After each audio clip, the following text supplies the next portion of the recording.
My grandfather taught me our word for interdependence, which is eh. This is from the Dene language.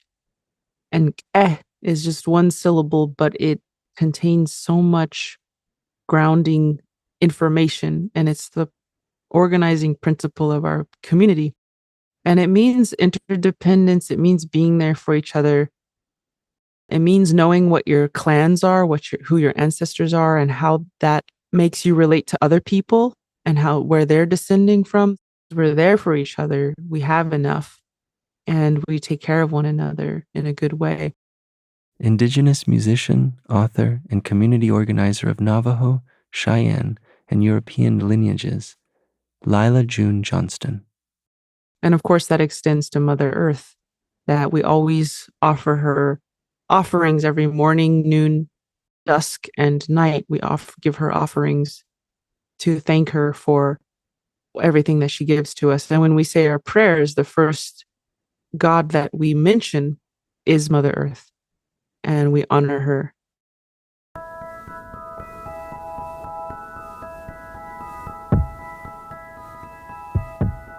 Welcome to Season 5 of AWAKEN, a podcast from the Rubin Museum of Himalayan Art about the dynamic path to enlightenment and what it means to wake up. I'm Devendra Banhart, singer, songwriter, artist, and your host. In this season, we hear from experts in the realms of art, social science, Buddhism, and more to better understand how interdependence is the foundation of every aspect of our lives. Himalayan art has long been a pathway to insights and awakening. And over the course of 8 episodes, we look specifically at a painting of the Wheel of Life to see what it can teach us about the interconnected nature of existence. Throughout this journey, we'll discover how greater awareness of our interdependence can be the wake-up call that motivates us to take actions for a better world. In this episode, ecology. One of the places we see interdependence at work most clearly is in the natural world. Again, Lyla June. When systems are in balance, there's a lot of interdependence, and the most obvious manifestation of that on Earth is the relationship between mammals and plants. Mammals need oxygen, and plants need carbon dioxide. And when we inhale oxygen and we exhale carbon dioxide, and the plants are the reverse. So for a long, long time, the plants and the mammals have been exchanging breath for a great part of life's evolutionary history. A lot of people think that humanity is inherently warlike and it's always survival of the fittest, and who's ever strongest and bestest and fastest will always win. But if you really look at many, many, many facets of nature, it shows that it's not a competition, that it absolutely is about a dance between elements, between organisms, between resources that we all need to live. When I was a young scientist, it would have been considered crazy to imagine that trees were communicating. But they are, and the ways in which they are is increasingly becoming known. Professor Nicholas Christakis is a social scientist and physician who conducts research in the areas of social networks and biosocial science. He directs the Human Nature Lab at Yale University.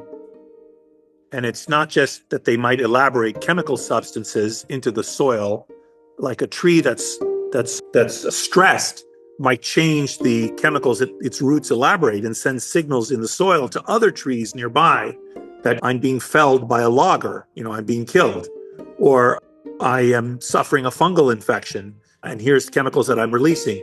There's even some thinking that their roots might pulse in a way that creates sound waves underground so that the trees are talking. Now, these are metaphors we're using. The trees aren't actually talking. But it's fascinating to imagine. And there are many other examples of this. The manifestation of all these plants and animals is purposeful. And every rock has a purpose, every deer has a purpose, every star has a purpose, every species has a purpose, and every human has a purpose. Every person has a purpose. We're all here on purpose, by design, to fulfill our certain responsibility within the ecosystem. And so human beings are designed to be a keystone species. We are designed to uphold entire ecosystems. And so I know that interdependence is not only a thing within nature and completely integral to nature, but it's also bigger than interdependence. The ecological world in which we live is also encoded in the pattern of our social connections.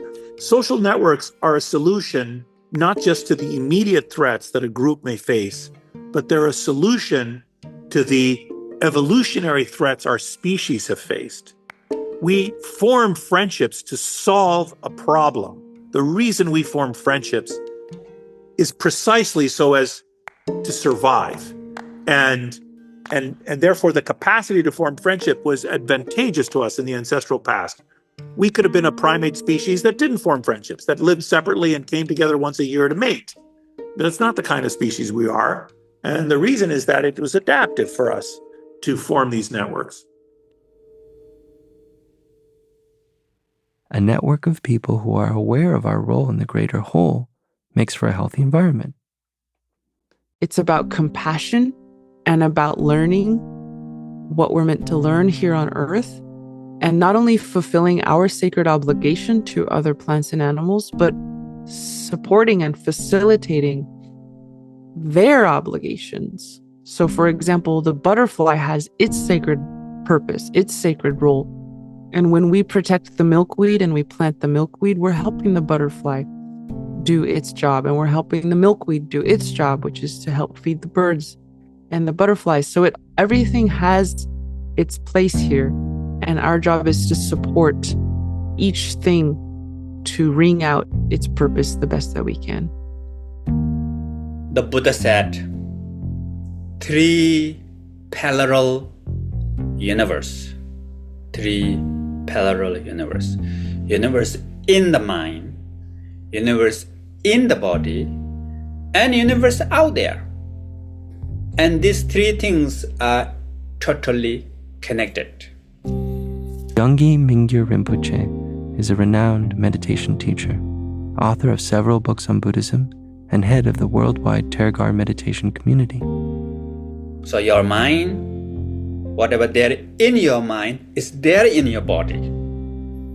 Whatever there in your body is there in the earth, stars, galaxies, entire universe. They're all related. We influence, like earth, we influence the earth, earth influence us. And if we keep good connection with the kind, with the earth, we get also happy, we get more benefit. When we come to truly understand and embrace our interconnectedness, our world expands. There are many ways to do this. Lyla June has created her own rituals around it. One of the small things I do to live in reciprocity with Mother Earth is I fill up my bird bath every chance that I get. If I see it's gone dry, because this is my small way of giving a little gift to the birds, a place to rest, a place to bathe, a place to drink. And I like to do this because it's an act of service. I don't get anything from it. It's an act of giving to a species outside of my own. I also really like to compost, which might sound kind of hippy-dippy or something, but if you think about it, we take so much from the earth. We take so much from the nutrients of the soil to the raw metals, raw materials, the cotton, the polyester that we make our jackets out of comes from the oil of the earth. We have so much that we take, and yet we don't give her our urine. We don't give her our feces, which we used to. That was part of the cycle, was to give those nutrients back to the earth. We don't even give her our body when we die. We inject ourselves with chemicals and put ourselves in a box, and we don't ever decompose our bodies. So we just spend our lives taking and never giving back any energy to the soil, to the animals, to the plants. And so composting is just the act of not throwing away food scraps that would just go into the landfill and trapped in a plastic bag, but go back to the earth, and actually those nutrients get redeposited into the earth.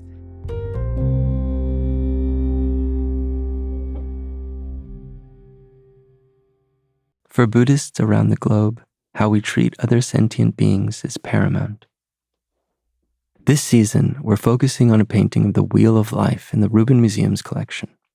The Wheel of Life, also known as the Wheel of Existence, is a foundational symbol in Buddhism and offers a visual representation and reminder of the cycle of life, death, and rebirth.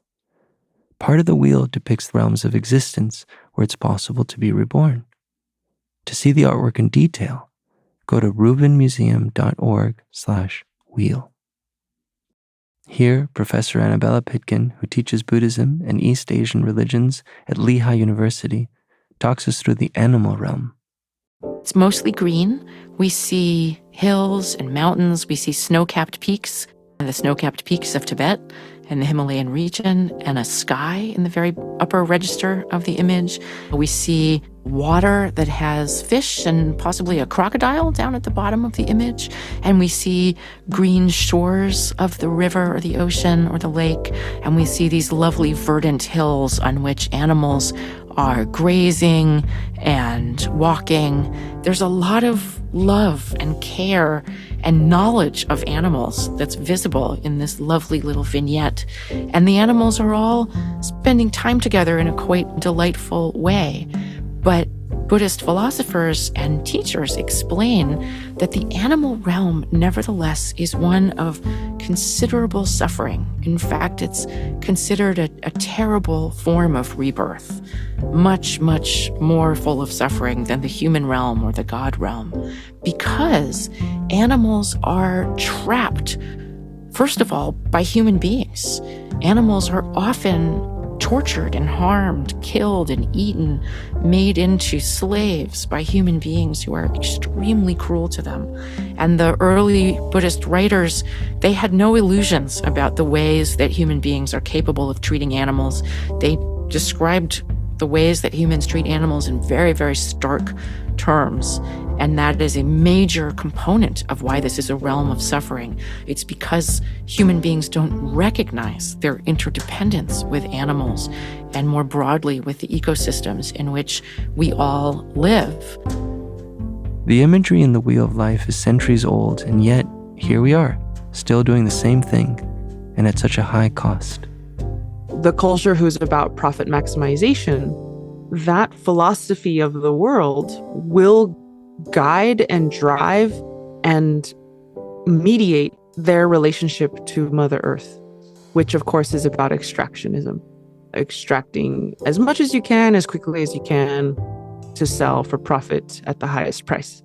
If your value system is reciprocity, which some call a spiritual thing, we just call it like what you're supposed to do. It's just the mature, kind thing to do.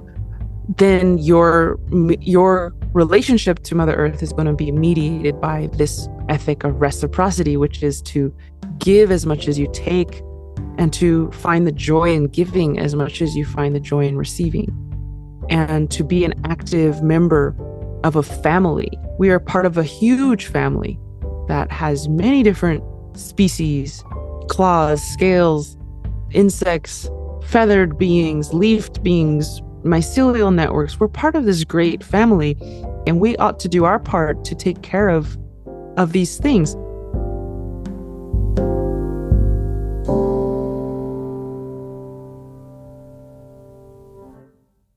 This picture has the Buddha teaching the animals among the animals, so animals are not actually left out.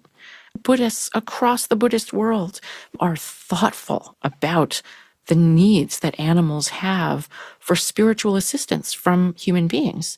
And a particular beautiful example of that is the practice of life release, where Buddhists buy animals who are destined to be killed for human food, and they pay to purchase them, and then they bring them somewhere like an animal sanctuary where they can either be released into the wild or live a peaceful and safe life.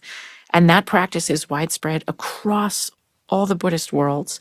And it's a kind of solidarity between humans and animals that speaks to a deep repertoire of possibilities for ecological healing, for mutuality, for an understanding of the interdependent web of our common life in this biosphere that decenters the human from an egocentric place and returns the human to the role of companion, maybe even the role of relative to other kinds of living things. Sometimes the answers are not in the future, sometimes they're in the past. And sometimes the future is ancient because there's a lot of codes, there's a lot of compasses, there's a lot of devices within not only Indigenous material culture, but within our philosophies as well that could really help us today. We were wealthy, and now we're trying to get back to that. In this image, we see a very peaceable vision of the animal kingdom. Even the predators are not actually menacing the grazers. The yaks are at the top. They look very happy there near their snow mountains. The fish are swimming in the sea. And so even though this is seen as a rebirth that has severe limitations, often because of human action, the artist has shown us a kind of possibility of a biosphere and a world of living beings that are at peace and at harmony. And the Buddha's presence in their midst really speaks to that. Even small actions, practiced consistently, can have a profound impact. Lyla June shares another beautiful practice. One thing that all of us can do to honor our interdependence with Mother Earth is to give a little bit of our food to her every day on the ground. Some people call this a spirit plate. Some people call it an offering. But I think it's really something we can all do. And there are many, many tribes out there who, before they take a bite of their food, they put some on the earth. And that sounds maybe silly or weird or maybe useless, but what you're doing is when you're in a marriage, right? You can't just come home, eat all the food and go to sleep and never talk to your spouse, right? Like ideally you're writing love letters and you're bringing in a rose from time to time. There's a romance involved with love. And it's not always about something practical or something useful, but it's about an emotional acknowledgement of how much you care about that person. And that is, I think, what we're doing when we give these offerings, right? Like we are writing little love notes on the earth in the form of whether it's cornmeal, as my people do, or whether it's a little piece of your burger, even, something is going to eat that, whether it's an ant or a bird or what have you. And that is your love note to creation saying, hey, I'm here. I see you. And I believe Mother Earth can feel that. I can believe she can feel when her children are giving her little offerings. I believe it's not necessarily the physical part of it. It's the intention behind it that she feels, and that it makes her happy to have her children caring. And of course, there's bigger things we can do than that to be in reciprocity and to live our interdependence with the earth. So life is an emergent property of matter. Again, Nicholas Christakis. You take carbon and hydrogen and oxygen and sulfur and nitrogen and a little bit of iron and some other trace elements, and you mix them together in just the right way, and you get life, which is astonishing. And consciousness is an emergent property of neurons. You take an individual neuron doesn't have a thought, and separated neurons don't have thoughts. But if you connect the neurons just right, you get consciousness, which is again an astonishing thing. So this idea of emergence, which arises because of interconnection and because of interdependence, is a very deep and profound observation. Buddha talk about planning the trees, making the bridge, and keeping the path. Tibetan Buddhist meditation teacher and author Mingyur Rinpoche. So when I was young, forest near my home.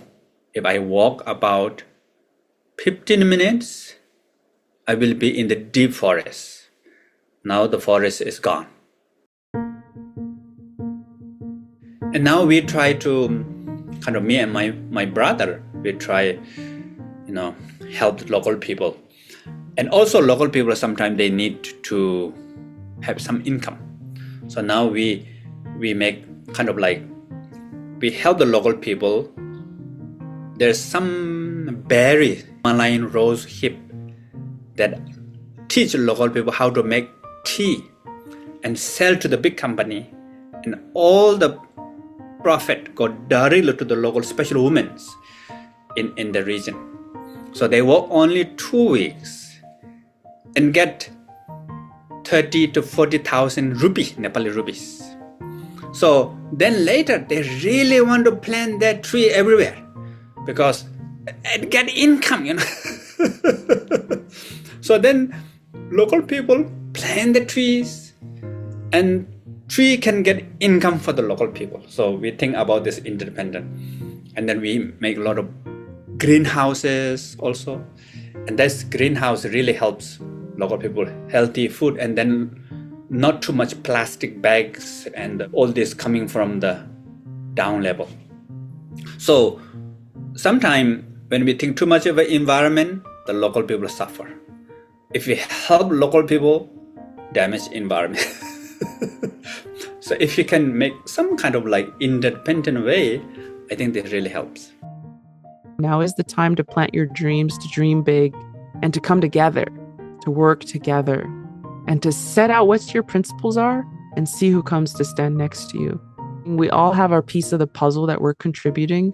I think that's really what we're being called to do right now. And it's what we're going to do either way. It's either do we want to do it voluntarily or we want to do it because we have no other choice because everything is failing around us. So I'm really optimistic about the future because I think this Mother Earth is actually designed to repel corruption. It's designed to crumble corruption. And I think that this earth is designed to house love. It's designed to house unity. And it thrives when people are in a state of equality, not only between humans, but between all life.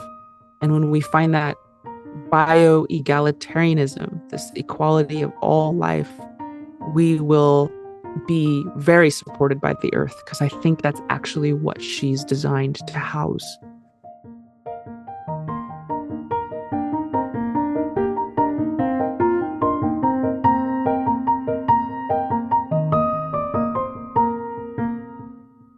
Take a look around you, outside, and remember you are intimately connected to the trees, the bugs, the animals, the sky. What you do affects it all, and vice versa.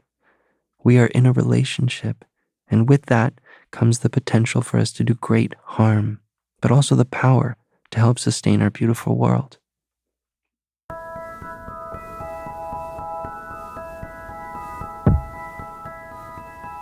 You just heard the voices of Nicholas Christakis, Lyla June Johnston, Annabella Pitkin, and Yongey Mingyur Rinpoche.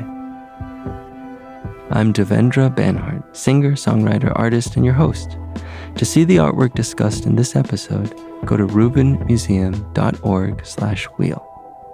If you're enjoying the podcast, leave us a review wherever you listen to podcasts, and tell your friends.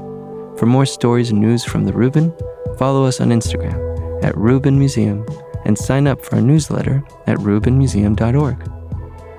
AWAKEN Season 5 is an 8-part series from the Reuben. AWAKEN is produced by the Reuben Museum of Himalayan Art with Kimon Keramidas, Gracie Maroda, Christina Watson, and Sarah Sebdrotsky, in collaboration with Sound Made Public, including Tanya Ketenjian, Philip Wood, Alessandro Santoro, and Aaron Siegel. Original music has been produced by Hannes Brown with additional music from Blue Dot Sessions. AWAKEN Season 5 is sponsored by the Prospect Hill Foundation and by generous contributions from the Reuben's Board of Trustees, individual donors, and friends of the Reuben. This program is supported in part by public funds from the New York City Department of Cultural Affairs in partnership with the City Council. Thank you for listening.